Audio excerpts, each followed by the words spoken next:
Episodio 8. Viajeros en el tiempo, parte 2. Misterios 33 es un podcast en donde se abordarán temas de misterio y terror. Cada semana desarrollaremos un nuevo tema interesante y enigmático. Te espero cada martes con un nuevo episodio y si te gusta este contenido, por favor califícalo en las distintas plataformas de transmisión.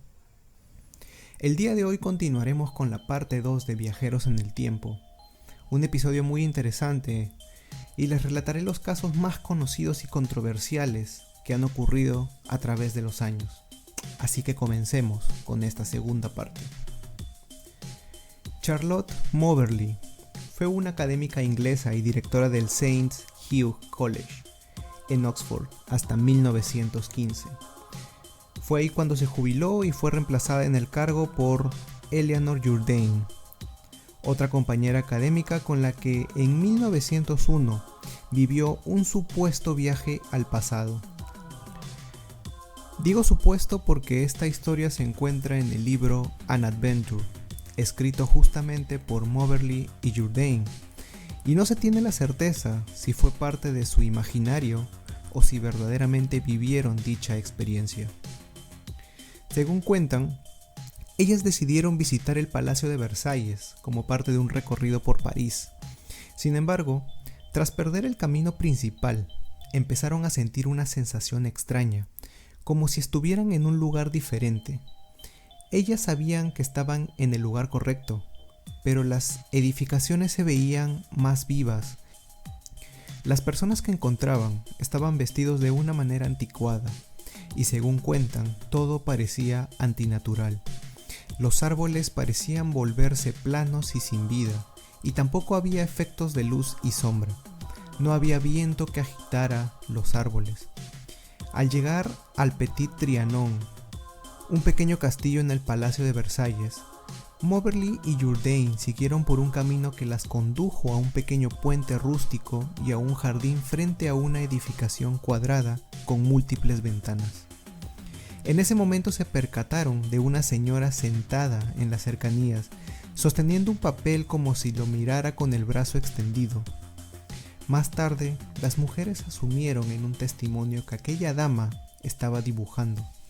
La mujer portaba un enorme sombrero blanco descansando sobre una densa cabellera rubia que le cubría parcialmente la frente. El ligero vestido de verano se sostenía de los hombros y revelaba un estampado parecido al de los pañuelos. Era una prenda anticuada y muy inusual. Después de dicha escena, el escenario pareció cambiar de repente y un empleado del tour las integró para recorrer el interior del Petit Trianon. Tiempo después, ambas mujeres volvieron al Palacio de Versalles y encontraron todo muy distinto. Los jardines no eran los que recordaban e inclusive el puente por el que habían llegado al Petit Trianon ya no existía, pero sí se llegaba a visualizar en los antiguos mapas del castillo. Al investigar más a fondo, descubrieron que no tenía registro ningún evento importante ese día, y menos aún que haga vestir a las personas con trajes de otra época. Ambas personas concluyeron que de alguna manera extraña habían viajado al pasado y que la mujer que habían visto era la desafortunada reina de Francia, María Antonieta, quien murió en 1793. Un segundo relato es el muy conocido John Titor. Era el año 2000 y en un foro de internet aparecía el siguiente mensaje: saludos, soy un viajero del tiempo del año 2036. Estoy en mi camino a casa después de conseguir un sistema informático IBM 5100 del año 1975. El usuario Time Travel 0 de este foro se identificaba como John Titor y por 2 años las personas estuvieron atentos a todo lo que decía con respecto a eventos futuros y explicaciones de los motivos por los que estaba en ese tiempo. Titor indicaba que la máquina del tiempo había sido creada por la empresa General Electric y que él era un soldado del ejército de los Estados Unidos con base en Tampa, Florida.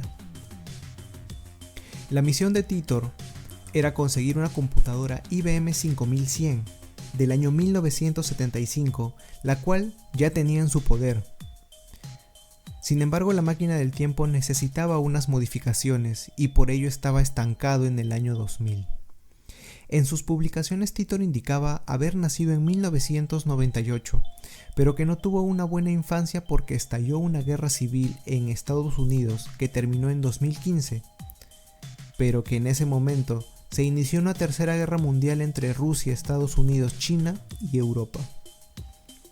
El papel de la mujer fue otro de los aspectos que abordó en sus mensajes. Veía que en 2036 las mujeres tenían igualdad de condiciones a la de los hombres. Esto se presentaba, por ejemplo, en los salarios por su trabajo. Aunque todavía se registraba acoso, Titor dijo que la gente de su año no se atacan entre sí como lo hacen aquí. Titor también comentó que en su futuro había medicamentos a base de hierbas, dinero en físico todavía, trenes de alta velocidad, consumo de libros y música por internet. Además, los carros disminuirían su presencia y no se habría logrado tener contacto con ovnis o raza alienígena, que se haya revelado hasta ese momento. En marzo de 2001, John se despidió de todos sus seguidores publicando lo siguiente: lleven una lata de gasolina con ustedes cuando el carro en el que se movilizan se muere en carretera. Que les vaya bien, John.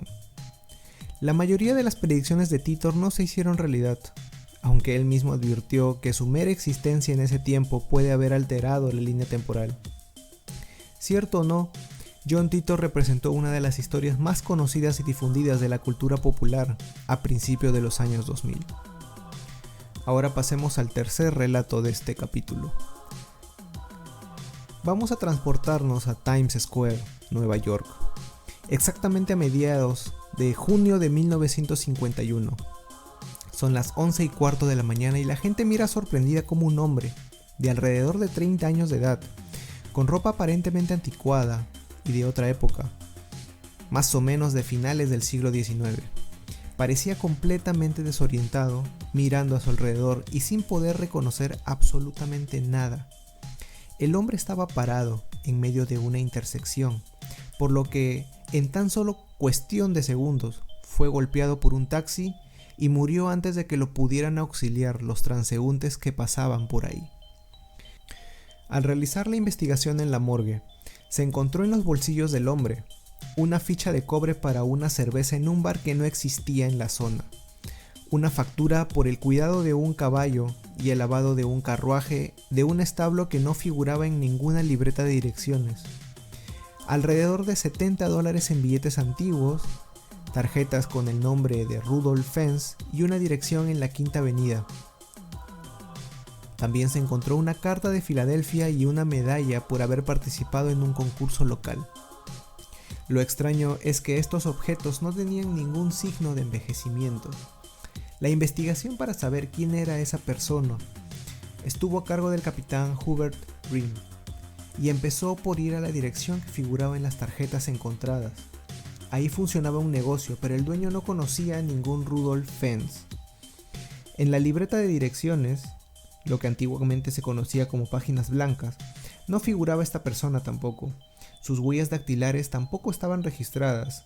El hombre era un completo NN. El capitán escarbó en su investigación hasta que llegó a ubicar un Rudolph Fentz Jr. en una guía telefónica de 1939.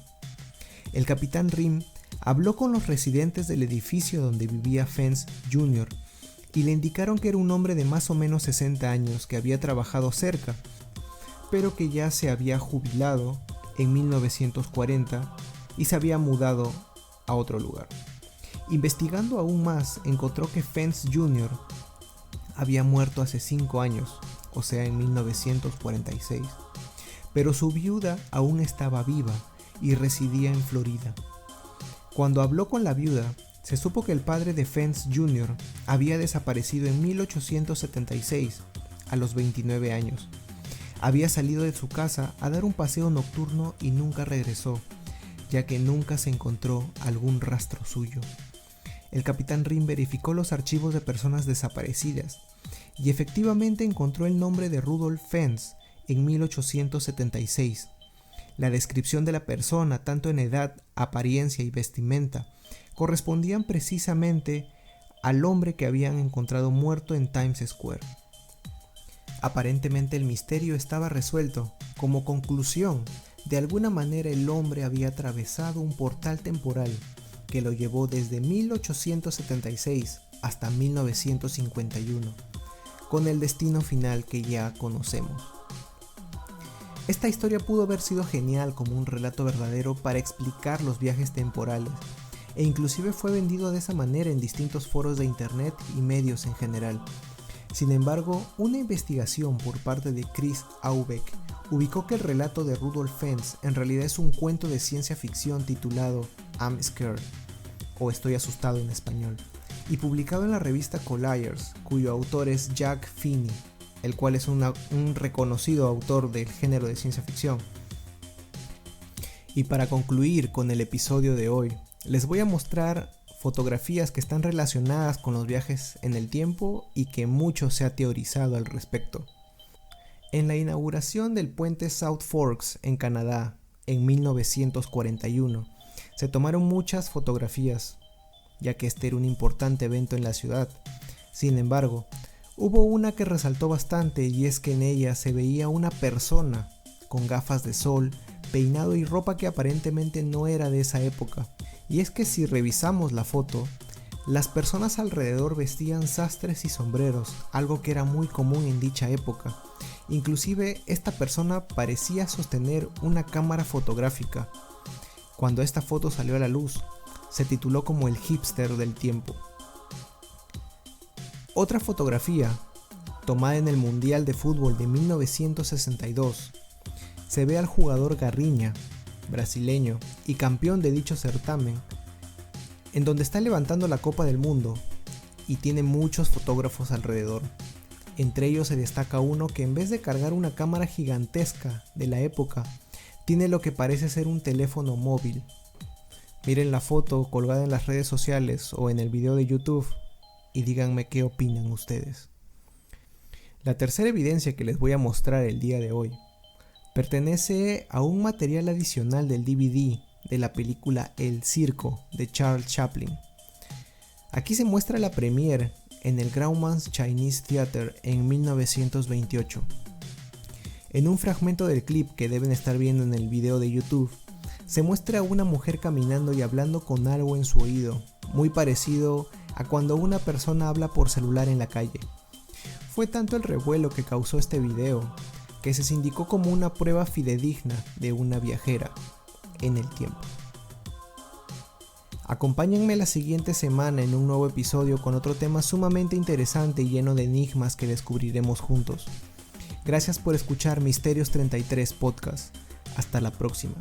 Si tienes algún tema que quisieras que se desarrolle, me puedes contactar en cualquiera de las redes sociales como Facebook, Instagram y YouTube, donde me puedes encontrar como Misterios 33 Podcast. O también me puedes enviar un correo electrónico a misterios33.contacto@gmail.com. Por favor, no dudes en calificar el podcast si lo estás escuchando por Spotify, o darle un like y suscribirse al canal en YouTube si estás escuchándolo por ese medio. Buenas noches.